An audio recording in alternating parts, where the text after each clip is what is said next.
nanti kita akan berdoa. Tuhan, terima kasih Tuhan untuk hari ini. Terima kasih untuk minggu yang Kau berikan lagi buat kami Tuhan.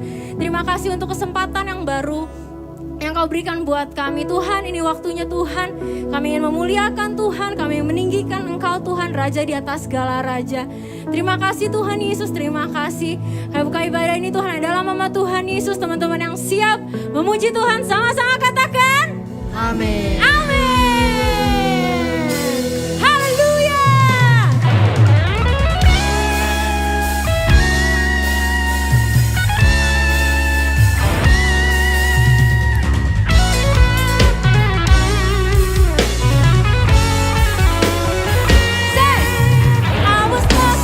Broken heart, you pick me up, now I'm set apart.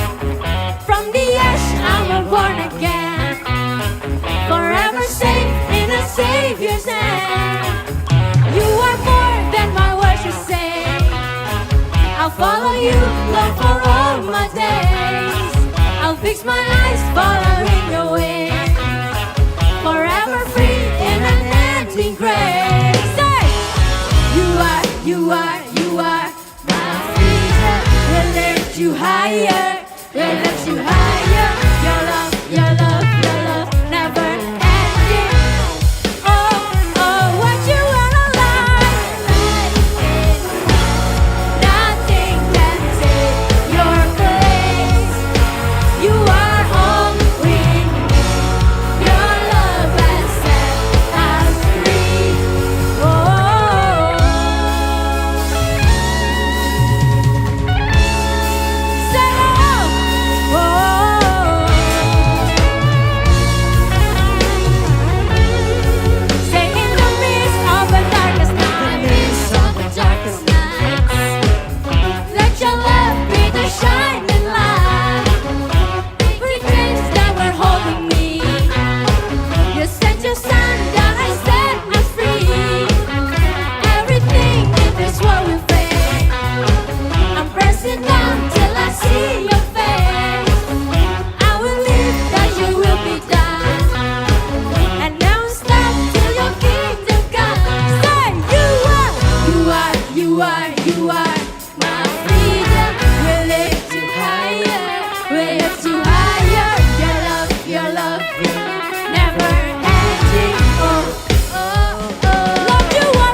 Your love,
ya Tuhan Yesus, terima kasih. Betapa manis nama-Mu Tuhan. Jiwa kami merindukan-Mu Tuhan, Allah setiap kami.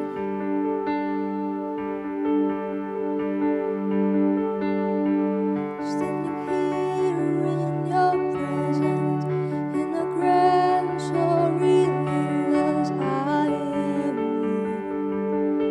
moved by perfect love. Everything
Shalom teman-teman. Sebelum kita masuk ke firman Tuhan, kita mau sama-sama siapin hati kita mau berdoa. Tuhan Bapa kami yang di surga, terima kasih Tuhan, kami begitu mengucap syukur Tuhan buat kesempatan pada hari ini. Kami masih diizinkan Tuhan buat duduk diam di kaki-Mu untuk mendengarkan sedikit dari firman-Mu Tuhan. Tuhan, biar apapun yang mau Engkau sampaikan melalui hamba-Mu ini bisa tertanam, bisa bertumbuh dan bisa berbuah di kehidupan setiap kami. Terima kasih Tuhan, terima kasih Bapa. Kami menyerahkan menit-menit ke depan ini ke dalam tangan-Mu, biar nama-Mu saja dipermuliakan. Terima kasih Bapa, terima kasih Yesus, terpujilah nama-Mu. Mari kita sama-sama katakan amin. Oke, shalom teman-teman. Jadi hari ini kita mau belajar sedikit tentang sebuah kata yang sebenarnya sering banget kita pakai di kehidupan sehari-hari, tapi ternyata kata itu punya kekuatan yang sangat powerful gitu teman-teman. Nah, jadi kita mau sama-sama belajar yaitu sebuah kata bisa. Oke, kata bisa ini kita pasti pakai ya dalam kehidupan sehari-hari gitu. Ketika ada sebuah kesempatan datang atau ketika ada sebuah penawaran datang, kita punya dua pilihan. Kita bisa jawab, ya aku bisa, atau ya aku tidak bisa gitu. Dan ternyata ketika kita bilang kita bisa, itu akan ada kuasa, ada kepercayaan diri yang mengalir ketika kita bilang kita bisa gitu. Nah, berbeda kalau kita ditanya atau kita diajak sama gembala kita gitu misalnya ya, disuruh oke, tahun ini kita sama-sama baca ya 1 hari 1 pasal, semua absen ya di grup gitu. Sebelum coba udah langsung bilang, aku nggak bisa Ci, kayaknya aku kalau udah kerja tuh udah capek, pengen langsung tidur aja, baca 1 pasal kayak nggak mungkin deh, apalagi kalau yang 1 pasal isi ayatnya banyak gitu. Jadi belum even mencoba, belum even berusaha gitu, udah langsung bilang aku nggak bisa gitu. Nah, ketika kita bilang kalau kita tuh nggak bisa gitu, yang pasti mengalir gitu, respon setelahnya atau tindakan kalian selanjutnya itu akan mendukung kata-kata kalian nggak bisa gitu. Akan jadi semakin males, terus juga kalian jadi terbiasa punya sikap dan respon yang belum apa-apa udah gak mau coba gitu. Oke, terus kita mau sama-sama belajar di firman Tuhan di 1 Korintus 9 ayat 24-27. Kita baca sama-sama ya teman-teman. Demikian firman Tuhan, tidak tahukah kamu bahwa dalam gelanggang pertandingan semua peserta turut berlari, tapi bahwa hanya 1 orang saja yang mendapat hadiah. Karena itu larilah begitu rupa sehingga kamu memperolehnya. Tiap-tiap orang yang turut mengambil bagian dalam pertandingan menguasai dirinya dalam segala hal. Mereka berbuat demikian untuk memperoleh suatu mahkota yang fana, tetapi kita untuk memperoleh suatu mahkota yang abadi. Sebab itu aku tidak berlari tanpa tujuan, dan aku bukan petinju yang sembarangan saja memukul, tetapi aku melatih tubuhku dan menguasainya seluruhnya, supaya sesudah memberitakan Injil kepada orang lain, jangan aku sendiri ditolak. Jadi teman-teman, dari 4 ayat ini, hari ini aku mau bahas 3 poin. Yang pertama adalah hanya ada 1 pemenang. Oke, hanya ada 1 pemenang ini. Aku bisa kasih contoh, misalnya dalam sebuah pertandingan olahraga gitu ya teman-teman. Misalnya di tim basket gitu. Untuk bisa, jangan jadi pemenang. Untuk bisa mewakili tim kalian aja di sekolah atau di kampus, atau mewakili klub kalian gitu. Untuk jadi orang yang terpilih aja, kalian tuh butuh proses. Kalian butuh latihan seminggu 2-3 kali, ada latihan fisiknya juga. Terus juga kadang-kadang harus ikut sparring, ikut cup-cup kayak kecil dulu, baru bisa sampai akhirnya ke pertandingan-pertandingan yang bergengsi gitu. Semuanya butuh proses teman-teman. Dan di setiap pertandingan yang juara 1 juga cuma ada 1 gitu. Akan berbeda respon kita ketika kita tahu yang menang itu cuma 1 atau yang berhasil cuma 1, dan respon kita kalau kita tahu bakal banyak orang yang berhasil. Jadi gini teman-teman, contoh misalnya kita tahu kalau tim yang menang itu yang dapat door prize, yang dapat grand prize itu bisa 3 tim misalnya. Terus dalam waktu kalian bertanding itu pas di pool udah ada 1 yang menang, kalian otomatis mikir kayak oke, masih ada yang kedua, masih ada ketiga kok, kita masih bisa santai dulu sekarang, kita ambil posisi yang kedua atau kita ambil posisi grand prize yang ketiga gitu. Beda kalau cuma ada 1 yang menang, kalian akan berusaha sedemikian rupa, kalian akan berusaha semaksimal mungkin untuk bisa dapetin posisi yang pertama itu gitu. Nah, jadi penting teman-teman buat kita tuh tahu kalau kita tuh dalam proses, dalam ujian yang sedang kita alami ini, kita tuh nggak boleh menyerah gitu.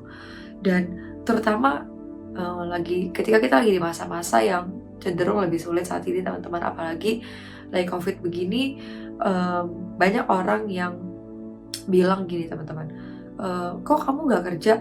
Iya lagi COVID gini mah susah cari kerjaan gitu. Padahal kalian sendiri belum mencoba gitu. Nah, di sini kita tuh nggak boleh menunda-nunda teman-teman. Kalau kita mau dapat kerjaan, ya kita harus coba cari kerjaan dari sekarang. Kalau kita mau berhasil, kita mau kaya gitu, bekerja dari sekarang gitu. Kalau kalian mau cepat lulus kuliah, ya saat kuliah itu kalian memanfaatkan waktu dengan baik untuk ikut kelas, jangan bolos gitu. Jadi kita harus punya mindset dan punya motivasi yang benar gitu. Kalau cuma ada 1 yang bakal menang. Nah, kalau kita udah punya motivasi yang benar, kalau kita udah punya mindset yang benar gitu, kita nggak akan mau kalah. Pasti kita akan berusaha sedemikian rupa gitu teman-teman. Nah, sama kayak perjuangan iman kita gitu. Kalau kita tahu tujuan akhir kita mau Tuhan bilang well done anakku gitu ya. Kita mau mengakhiri pertandingan dengan baik, memelihara iman kita dengan benar gitu. Kita juga harus tahu teman-teman, pilihannya cuma selamat atau tidak gitu. Pilihannya cuma benar atau salah gitu. Pilihannya cuma layak atau semakin tidak layak di hadapan Tuhan gitu.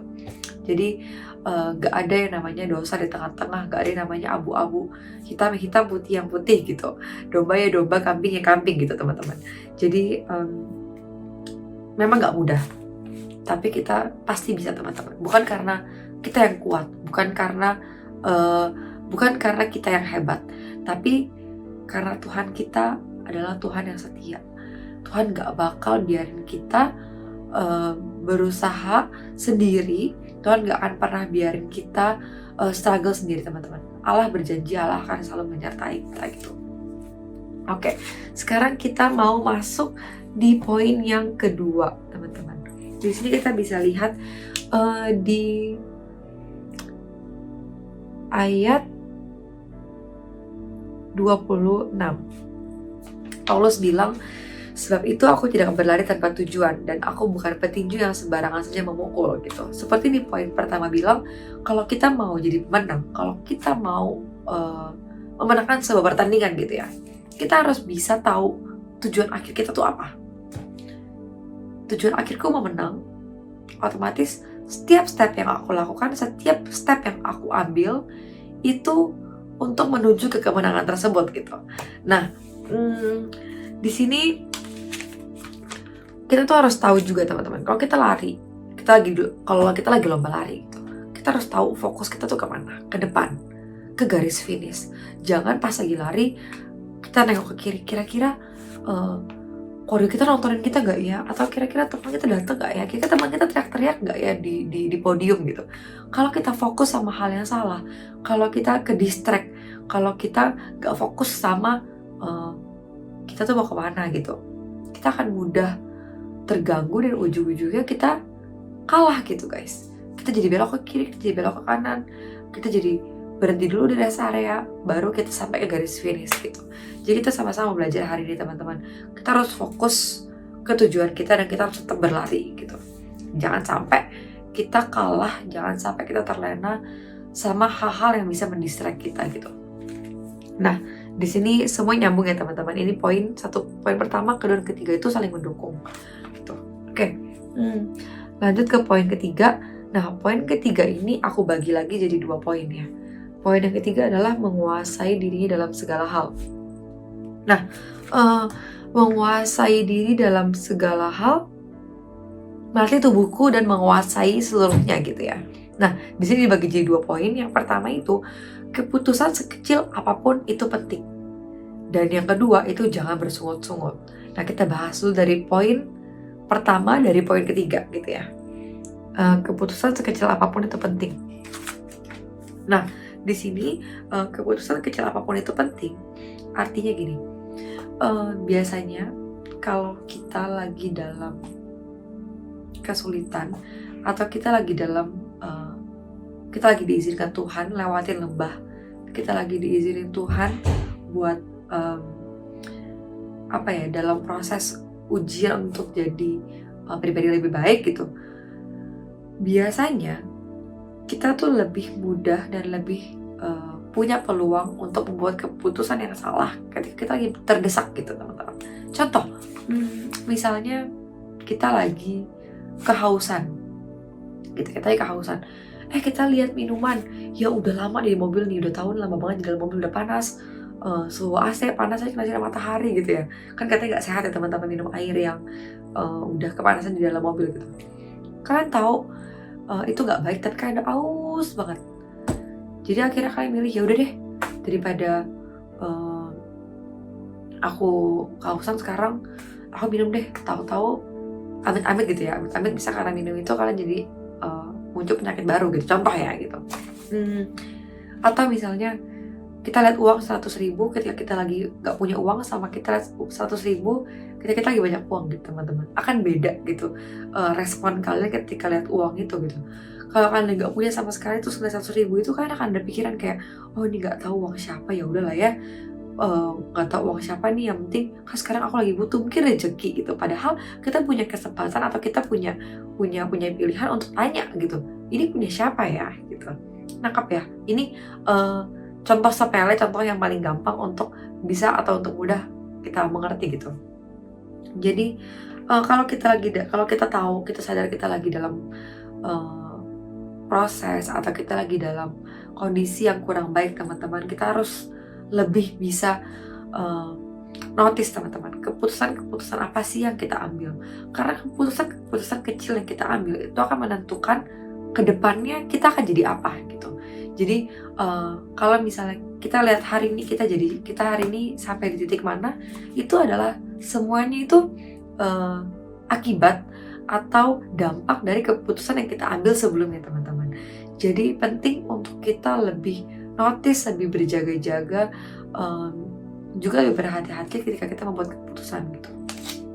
Nah, di sini juga aku punya satu ayat yang sangat memberkati aku ketika aku bikin sharingan ini teman-teman. Di 1 Petrus 3 ayat 8 sampai 9. Dan akhirnya hendaklah kamu semua seia, sekata, seperasaan, mengasihi saudara-saudara, penyayang dan rendah hati, dan janganlah membalas kejahatan dengan kejahatan atau caci maki dengan caci maki. Tetapi sebaliknya, hendaklah kamu memberkati, karena untuk itulah kamu dipanggil, yaitu untuk memperoleh berkat. Oke.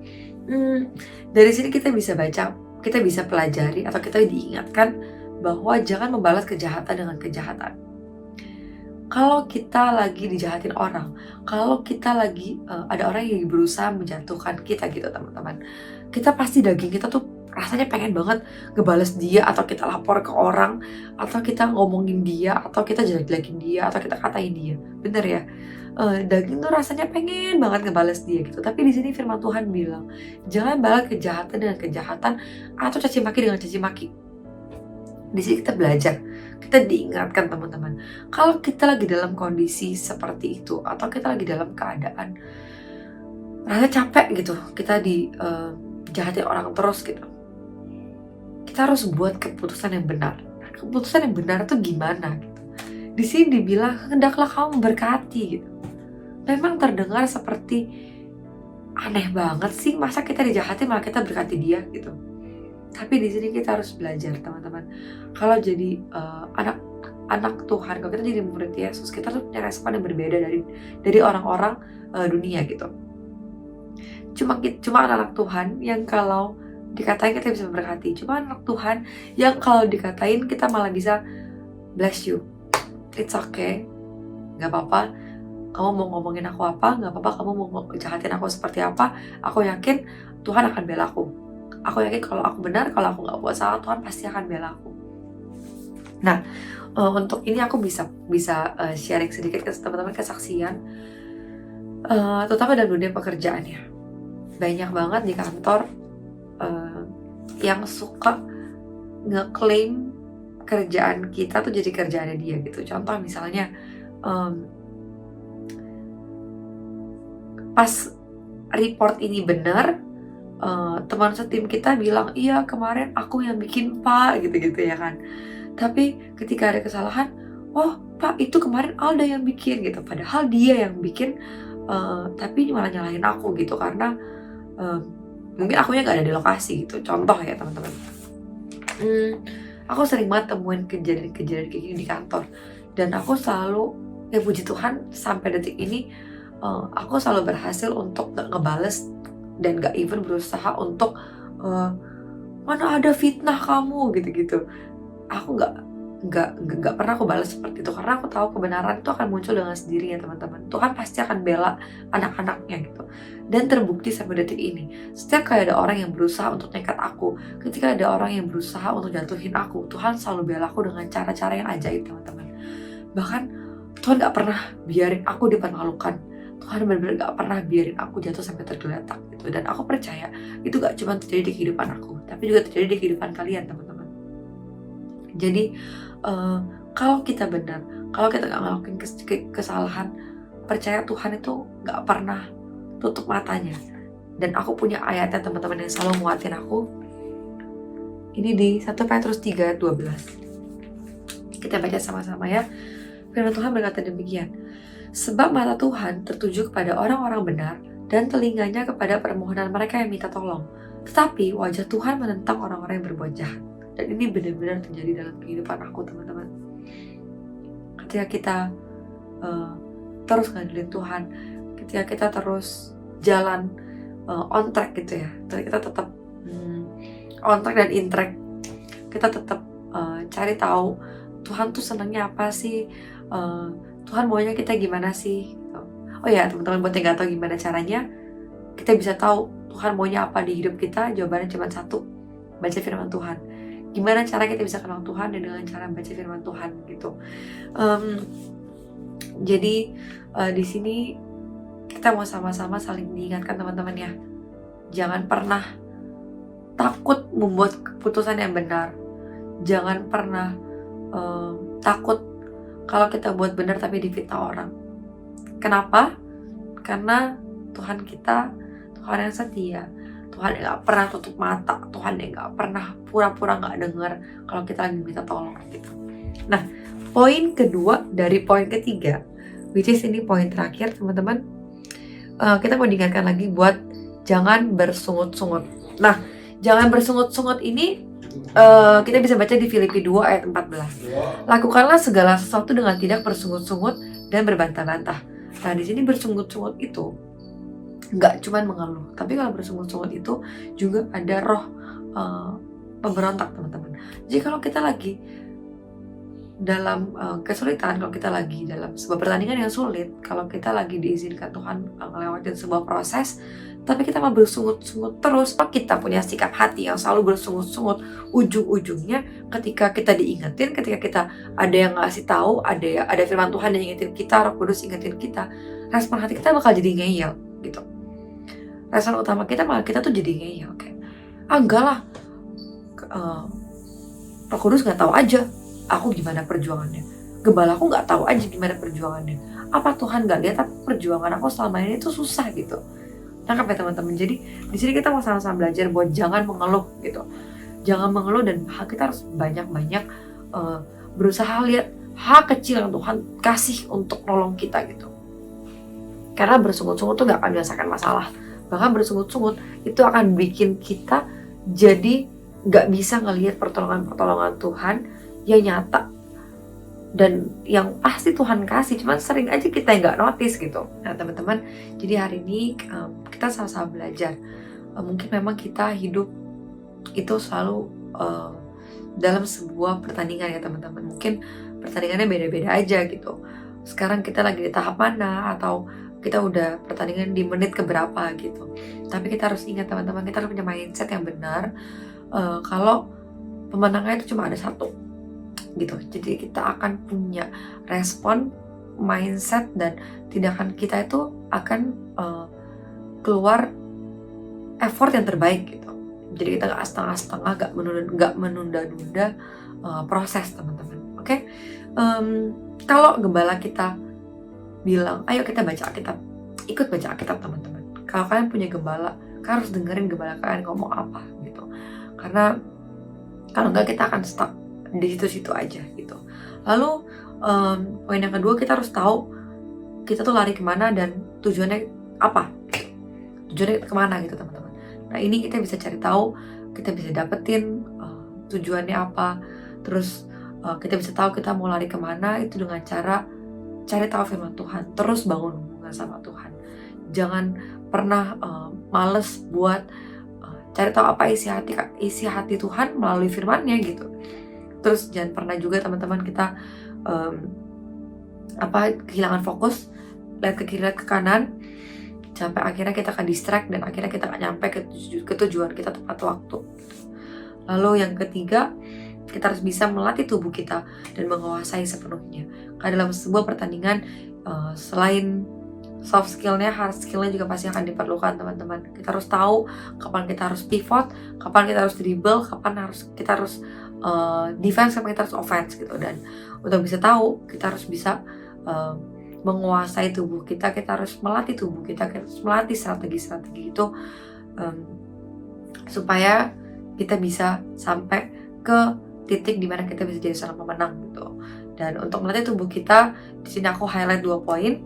Yang pertama tadi, keputusan sekecil apapun itu penting. Kita harus ingat teman-teman, dalam waktu-waktu atau masa-masa yang mendesak pun, atau kita lagi dalam kesulitan pun, kita harus tetap membuat keputusan yang benar yang bisa menyenangkan hati Tuhan teman-teman. Fokusnya cuma satu, yang menyenangkan hati Tuhan. Oke? Karena yang baik belum tentu benar, tapi yang benar itu pasti selalu baik gitu teman-teman. Jadi jangan sampai salah membuat keputusan, karena itu yang akan menentukan kita di kemudian hari. Itu keputusan kita yang kita ambil sekarang. Oke? Lalu yang terakhir, jangan bersungut-sungut. Ini akan sangat menolong kita teman-teman kalau kita lagi dalam sebuah proses, terutama dalam sebuah ujian. Kita harus bisa banyak-banyak bersyukur, cari fokus sama pertolongan-pertolongan Tuhan yang kita suka nggak notice gitu, karena kita terlalu fokus sama masalah yang besar di depan kita gitu. Jadi teman-teman, kita harus bisa, kita pasti bisa, bukan karena kekuatan dan kehebatan kita, tapi karena Tuhan. Yesaya 40 ayat 31, tetapi orang yang menanti-nantikan Tuhan akan selalu mendapat kekuatan baru. Mereka seumpama raja wali naik terbang dan kekuatan sayapnya. Mereka akan berlari dan mereka tidak akan menjadi lesu. Mereka berjalan dan mereka tidak akan menjadi lelah gitu teman-teman. Ayat itu akan selalu menguatkan kita kalau kita terus menanti-nantikan Tuhan, kalau kita terus mengandalkan Tuhan. Kita akan selalu mendapat kekuatan baru. Kita akan pasti bisa, karena Tuhan akan selalu nolong, Tuhan akan selalu support, dan Tuhan gak akan ninggalin kita. So itu sharing dan firman Tuhan yang mengingatkan kita untuk minggu ini teman-teman. Semoga memberkati. Happy Sunday. Tuhan Yesus memberkati kita semua. God bless you. Teman-teman yang dikasih Tuhan, mari kita angkat kedua tangan kita. Terimalah berkat yang berlimpah-limpah dari Bapa Surgawi, dan kasih karunia daripada Tuhan kita Yesus Kristus, dan persekutuan yang manis dengan Roh Kudus, sampai nanti Tuhan Yesus akan datang menjemput kita semua di awan-awan yang permai. Semua yang percaya sama-sama kita katakan amin.